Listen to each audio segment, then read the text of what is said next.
नमस्कार. Good morning विद्यार्थी मित्रांनो, कसे आहात? छान. नीट अभ्यास करताय ना? ओके.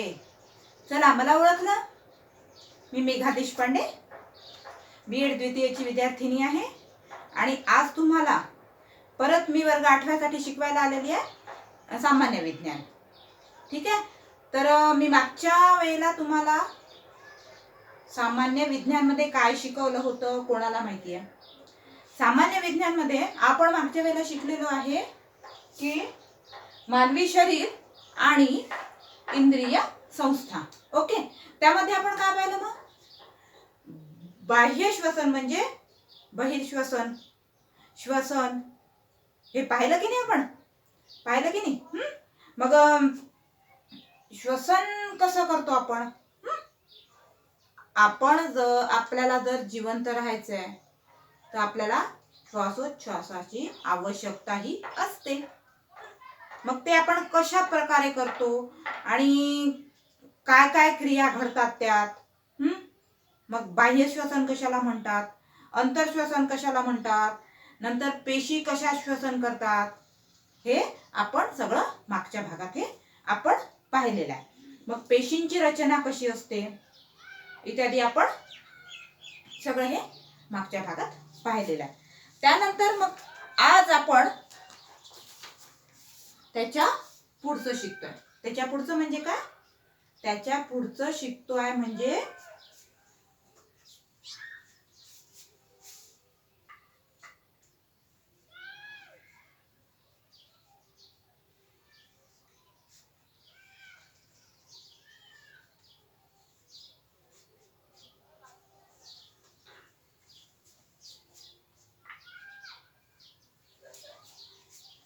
श्वसनानंतर आपण मुख्य शिकतोय श्वसन संस्था.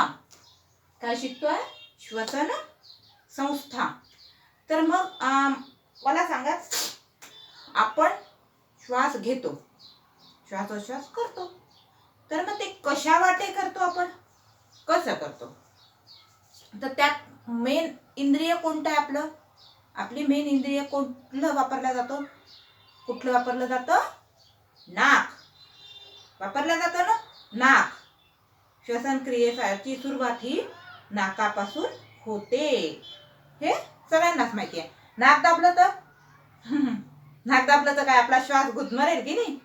तसं नाक दाबलं तर तोंडावाटे आपण श्वास घेऊ शकतो. नाक तोंड दाबलं तर आपण गुदमरून जाऊ. म्हणून श्वसनाची सुरुवात ही श्वसन संस्थेची क्रियेची सुरुवात ही नाकापासून होत असते. नंतर मग नाकातून होते म्हणजे, आणि कशी होते ती?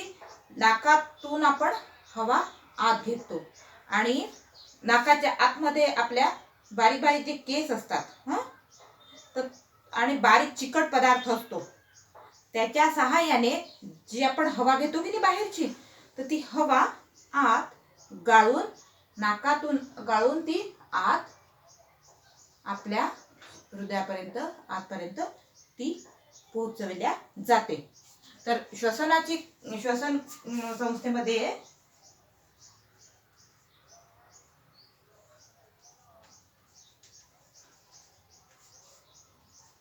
सुरुवातीचं काय आहे? नाक.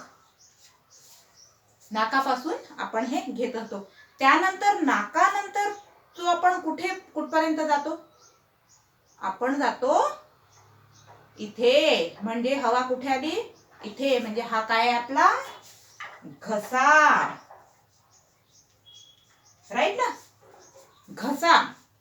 मग घशापासून अन्न नलिका व श्वसन नलिकाची सुरुवात होते. घशापासून अन्न नलिकेची आणि श्वसन नलिकेची ही सुरुवात होते. मग श्वसन नलिका अन्न नलिकेच्या पुढे असते. श्वसन नलिका ही अन्न नलिकेच्या पुढे असते आणि श्वसन नलिकेच्या वरच्या बाजूस श्वसन नलिकेच्या वरच्या बाजूस एक झाकण असतं आणि अन्न नलिकेतील अन्न जाताना या झाकणामुळे श्वसन नलिकेवर ते झाकण ठेवले जाते. त्यामुळे काय होते? श्वसन अन्न नलिकेवर जे झाकण ठेवले जाते ना, त्याच्यामुळे काय होते? त्या श्वसन नलिकेत अन्नाचे कण हे जात नाहीत, शिरत नाही. आणि त्या गेलं तर काय होतं, शरीराला मोठा अपाय हा होऊ शकतो. म्हणून त्याच्यावर एक झाकण असतं. आणि इतर वेळी श्वसन नलिका ही उघडी राहते. फक्त आपण खातो न जेवतो वगैरे अन्न ग्रहण करतो तेव्हा ते झाकण ऑटोमॅटिक ते बंद केला जातो. त्यामुळे हवा घशातून श्वसन नलिकेमध्ये ती जाते. नंतर नाक झालं, घसा झाला. आता तिसरा आहे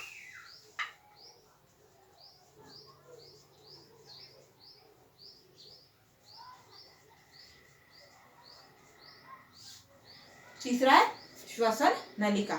श्वसन नलिकेचा सुरुवातीलाचा भाग स्वरयंत्रामुळे फुगलेला असतो. श्वसन नलिकेचा स्वरयंत्र असतं ना आपल्या इथे घशात, त्याच्यामुळे तो श्वसन नलिकेचा भाग हा असा फुगलेला असतो.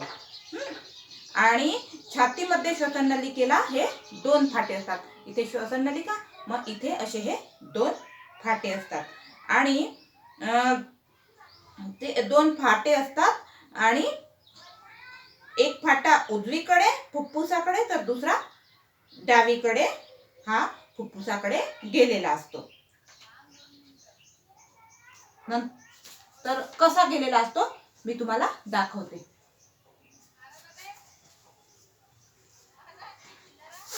दिसते का? ही आहे आपली श्वसन संस्था. ह्या नाकाच्या पोकळीतून हवा घेऊन आपण श्वसन इथून ते घशात आपण हवा घेतो. नंतर हे आहे स्वरयंत्र, हवा इथे जाते आणि त्यानंतर ह्या पोकळीतून या दोन्ही साईडच्या फुफ्फुसामध्ये ती घेतल्या जाते. हा आहे घसा, दिसतोय ना, हा गुलाबी गुलाबी दिसतोय ना, हा आहे घसा. ही आहे नाकाची पोकळी. या नाकाच्या पोकळीतून आपण घेतो हवा, आत घेतो. नंतर ती घशातून आत जाते.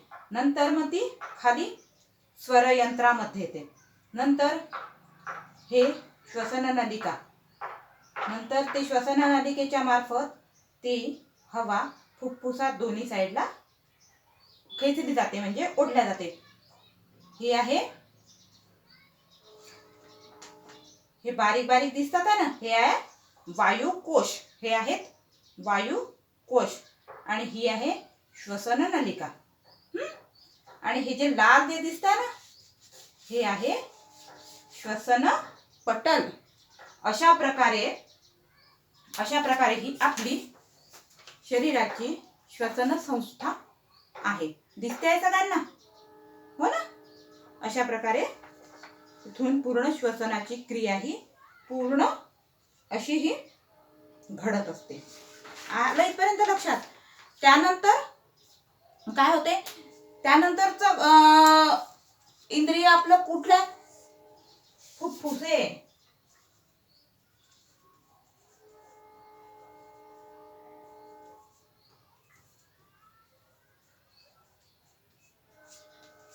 त्यानंतरच आहे फुफ्फुसे. तर छातीच्या पोकळीत हृदयाच्या डाव्या बाजूला, हृदय आपलं डाव्या साईडला असतं, हृदयाच्या डाव्या बाजूला व उजव्या बाजूला एक एक फुफ्फुस असतं. म्हणजे इकडे पण एक आणि इकडे पण एक. आता मी दाखवलं की नाही, डाव्या बाजूला पण एक आहे, उजव्या बाजूला पण आहे. तर छातीच्या पोकळीचा बराचसा भाग हा फुफ्फुसांनी व्यापला असतो. बराचसा भाग हा फुफ्फुसांनी व्यापलेला असतो. दिसतंय ना सगळ्यांना? हा भाग व्यापला असून हृदयाच्या बराचसा पृष्ठभाग त्यांच्यामुळे झाकला जातो. हृदयाच्या वरचा पृष्ठभागही त्याच्यामुळे झाकला जातो. प्रत्येक फुफ्फुसावर दुपदरी असं हे आवरण असते. याच्यावर पातळ असं दुपदरी एक आवरण असतं आणि त्याला म्हणतात फुफ्फुस आवरण. असं ह्या ह्याच्यावर फुफ्फुसावर दुपदरी जे आवरण असतं त्याला म्हणतात फुफ्फुस आवरण. नंतर फुफ्फुसे स्पंजाप्रमाणे अस्थिस्थापक असतात. स्पंज जसं असतं की नाही, असं म्हणून आपण श्वास घेतला तर असं आत बाहेर होतं की नाही, असं तसं. आणि फुफ्फुसे लहान लहान कप्प्यांनी बनलेले असतात. छोटे छोटे छोटे छोटे छोटे छोटे त्यामध्ये कप्पे असतात. छोटे छोटे छोटे छोटे ते बनलेले असतात.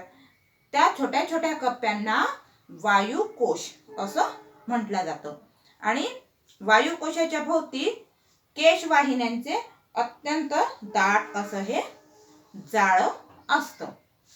ठीक आहे, इथपर्यंत आलं लक्षात.